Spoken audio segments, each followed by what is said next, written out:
The fort at Chittorgarh is reckoned among the most famous forts in India, not only because it is one of the oldest forts in Rajasthan, but also because for generations it was considered impregnable, invincible.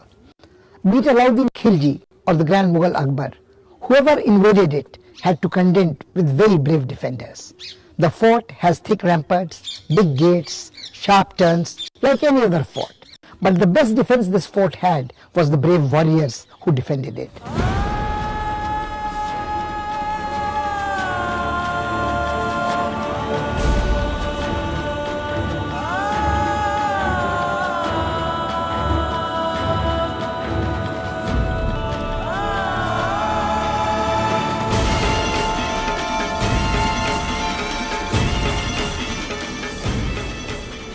The citadel of Chittorgarh is situated about 100 kilometers away from the city of Udaipur. Known as the cradle of chivalry, it is an integral part of the proud history of Rajasthan, spanning 13 centuries.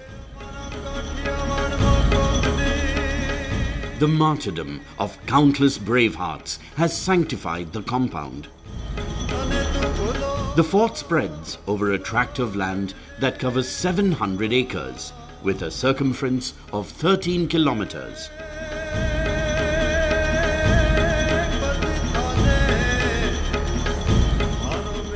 Bappa Rawal, the founder of the Mewar dynasty, defeated the local rulers and captured the site.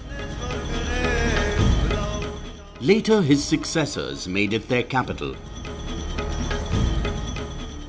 Many of these rulers bravely resisted invaders, setting an example for others.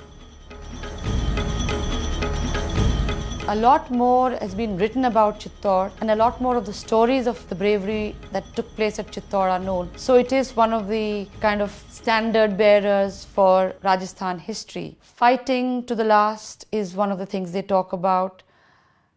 Bravery, not turning one's back, those are some things that come to mind.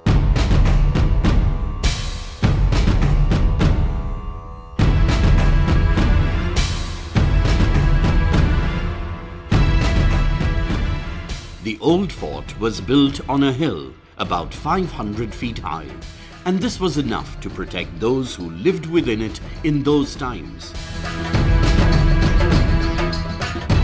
It was Maharana Kumbha who strengthened the fortifications in the 15th century to withstand the emerging strategic challenge. There is a local saying for Chittorgarh, "Gar to Chittorgarh, baki sab garaiya," which actually means that if there is a fort that has to be reckoned with, that is Chittorgarh, whereas the others are just small fortresses.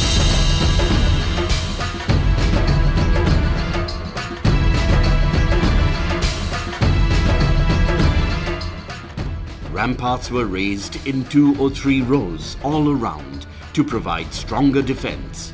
These were built on top of strong rocks.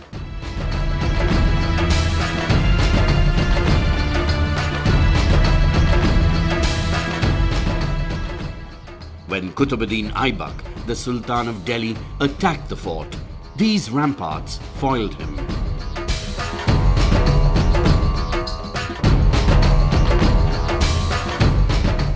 It was the wealthiest fort.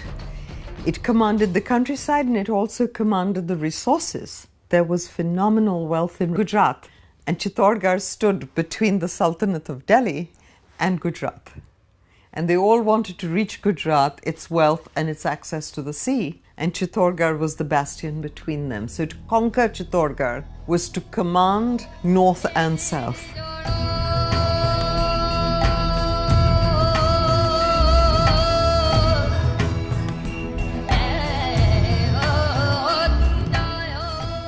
The arrangements made for the defense of this fort illustrate the progress in military architecture with the passage of time. The massive gates in Chittorgarh were built according to the canons of Hindu Vastu Shastra. In times gone by, a small city flourished, enclosed by these ramparts.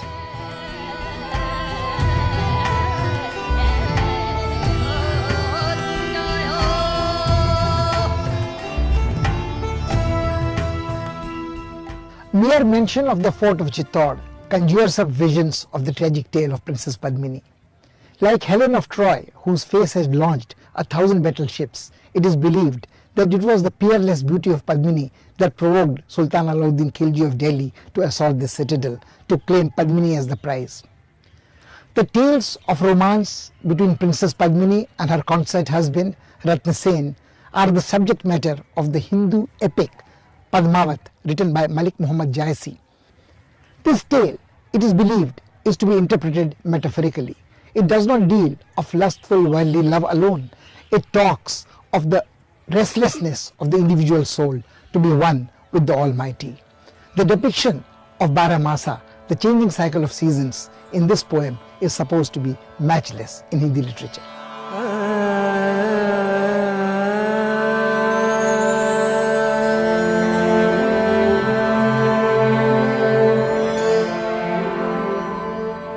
The Padmini Palace is perhaps the most famous spot in the fort. It keeps alive the memories of the beautiful queen who once dwelt here and has inspired many moving ballads and folklore. However, the style of the building suggests that it was constructed much later.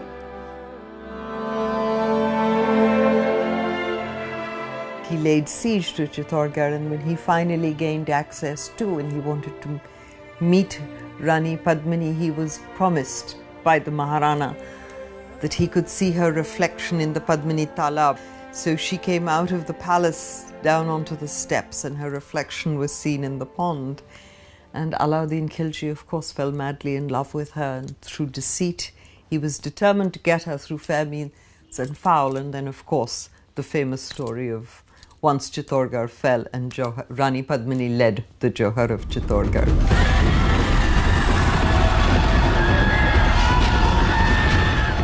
In 1303, Alauddin Khilji attacked Chittor. Its strategic location was tempting.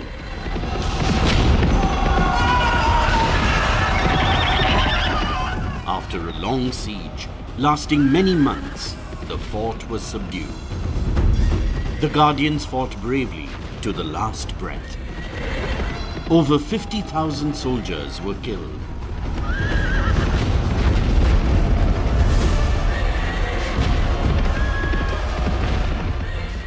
Princess Padmini, along with 1,100 companions, immolated themselves on a pyre.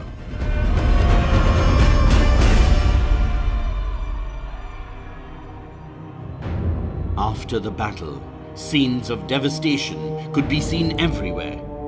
This palace reminds us of the selfless sacrifice of warriors like Gora and Badal.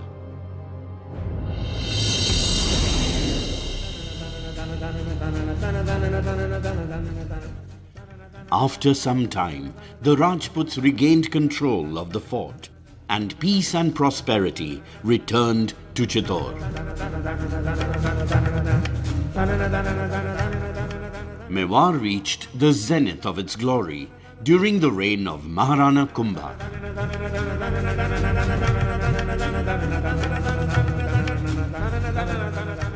The palace that bears his name is a prominent building.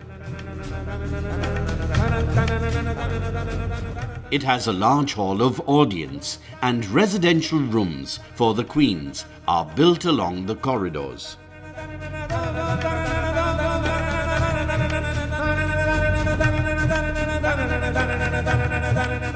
Maharana Kumbha हमारे मेवाड़ का एक नक्षत्र की तरह है।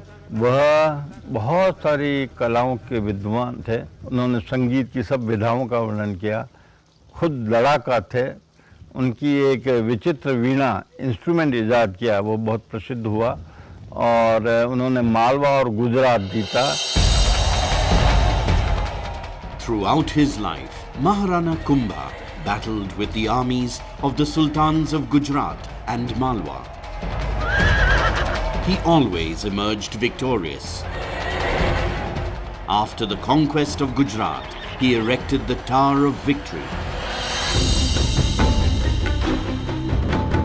The Qutub Minar in Delhi may be taller, But the decorations on Vijay Stambh, the Tower of Victory, are far more elegant. The base has a circumference of 14.5 meters. The tower is 37 meters high and has 9 stories.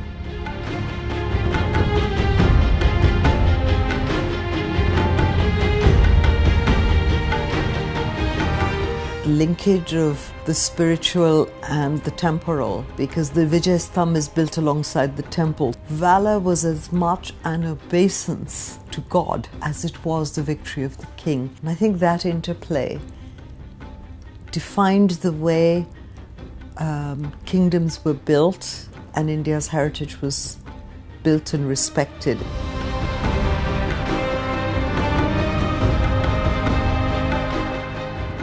The tower is covered with exquisite stone carvings that depict Hindu gods and goddesses.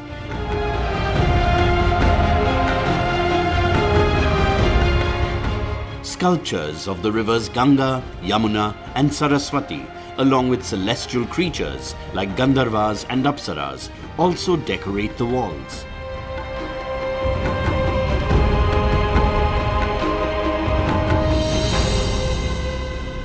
There are 2 structures in the Chittorgarh fort that have acquired an iconic status. These are the Tower of Victory and the Tower of Fame. The Tower of Victory was erected to commemorate the victory on the Gujarat front.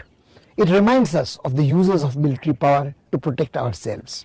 And the Tower of Fame, erected next to the temple dedicated to Jain Tirthankars, reminds us, tells us how much more mighty is the moral force, the force that allows us to contend with enemies within and without, like anger, envy and lust.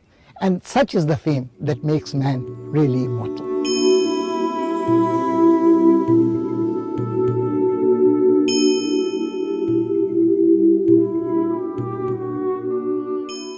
Kirti Stambh, the Tower of Fame, is shorter than the Vijay Stambh, but still it matches it in ornamentation.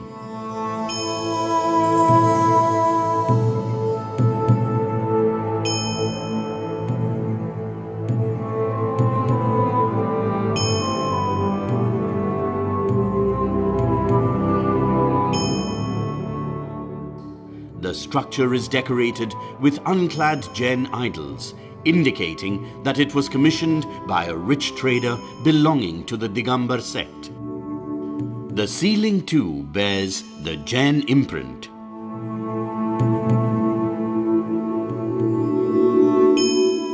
They were great patrons of the arts, and therefore there's music, there is poetry, there is great literature, there are Jain temples, there are Hindu temples. It all came under the patronage of the king. And so in peacetime there was a great flourishing of culture.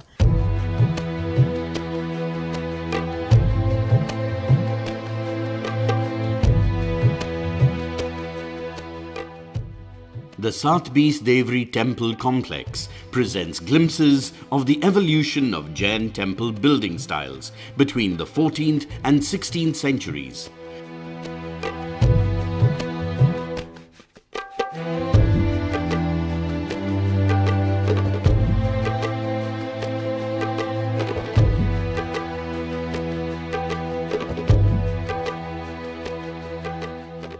These shrines not only provided a place for worship, but also served as repositories of culture and seats of scholarship.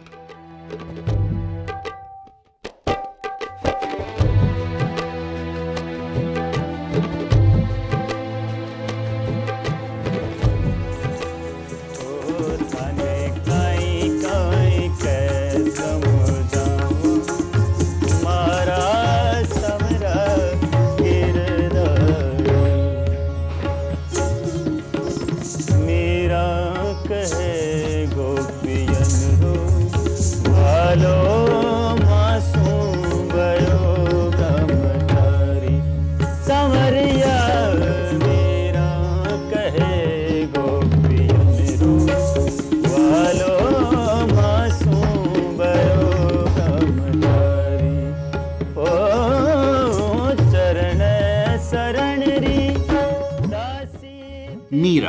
smitten by love for Lord Krishna, wandered from one place to another. This temple preserves memories of the days when she worshipped her Lord here. In fact, though the shrine bears her name, it was built by Maharana Kumbha. The much larger Kumbha Shyam temple stands in the same compound.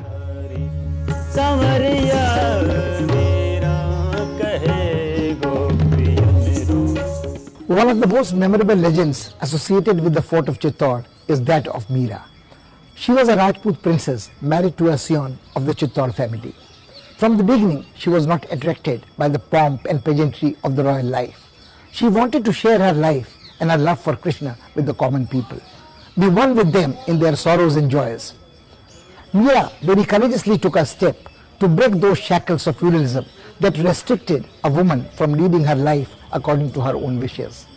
Her songs continue to be sung as devotional songs all over the land, from north to south, east to west, and move all the listeners.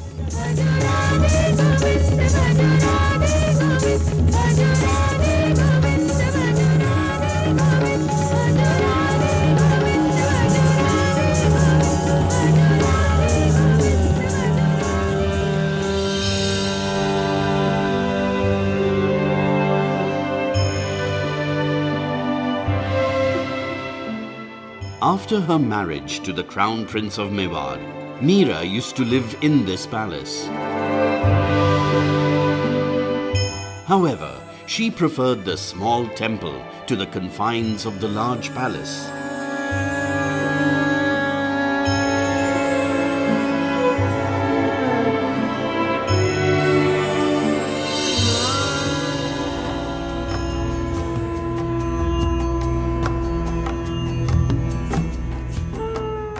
Kumbha Shyam Temple is an imposing edifice that stands close to the Meera temple.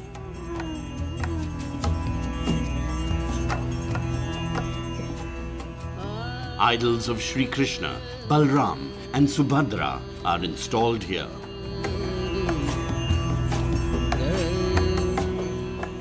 The temple, originally dedicated to Vara Avatar, was built in the Nagar style, sometime between the 8th and the 9th centuries.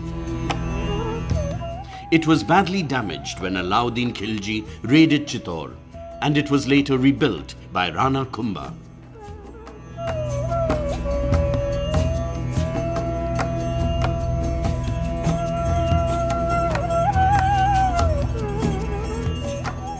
देवी देवताओं का अपना एक महत्व रहा है, श्रद्धा भी रहती है, विश्वास भी पनपता है। सारा जब समय युद्ध में बीतना है तो भाग्य जो नियति ये मानते हैं कि ईश्वर के हाथ में है, तो वो सारा इसी ढंग से मंदिरों का महत्व बढ़ता गया।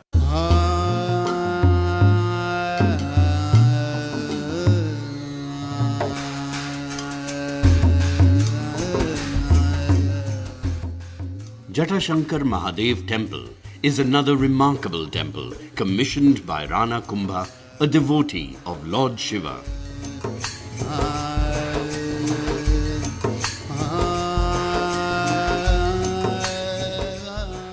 Ancient law maintains that Bhim, the legendary hero of the Mahabharata, worshipped Shiva at this temple.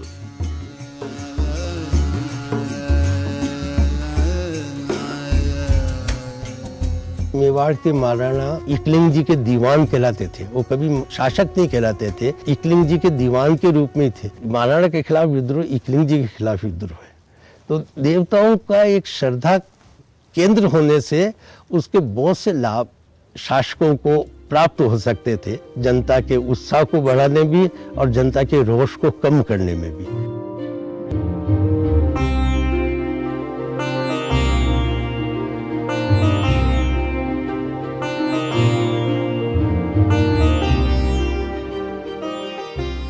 This shrine, dedicated to Adbhutnath, one of the epithets of Shiva, was built during the reign of Raimal in the 15th century.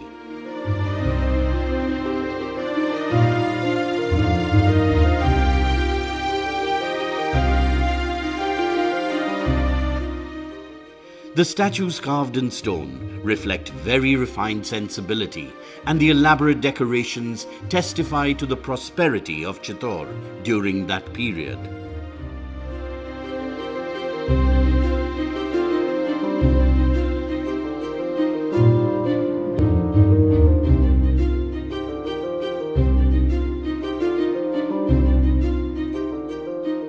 Chittor used to be the heart of Mewar.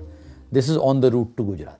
So all the caravan and trade caravans moving down from Delhi and from Ajmer and from North India towards Gujarat would pass close by through Mewar. Because of this reason of the fact that the fort could command a very large area, both militarily and commercially, that the fort became irresistible to Akbar. Most of the princes and chieftains had surrendered before the Mughals. Only Chittor refused to submit and stood between them and the Arabian Sea. It was a big challenge to bring down such citadels of resistance. Akbar first extended his hands of friendship, and those who accepted, particularly the house of Kachwahas of Amir, were of course given positions and ranks, and their fortunes rose. But those who were belligerent, like the Rana of Mewar, became the butt of their attack.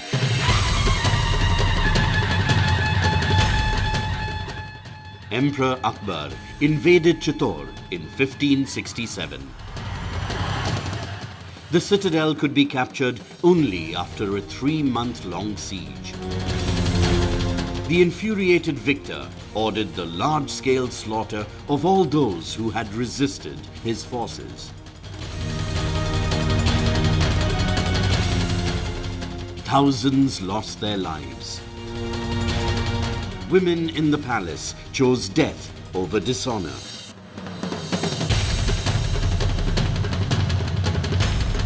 Chittor at that time was defended by a 16-year-old general who died fighting in the siege. Akbar ordered the massacre of the citizens, and this is supposed to be one of the cases where Akbar was particularly brutal in a not-so-brutal career. Akbar was so taken by the bravery of the defenders that he eventually had statues made of the two defenders, and those statues were then put at Agra Fort.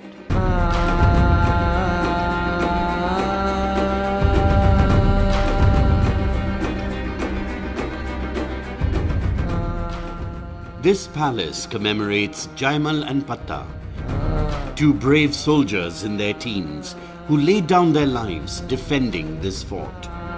They continue to be worshipped like gods and have become unfading symbols of indomitable courage and selfless sacrifice.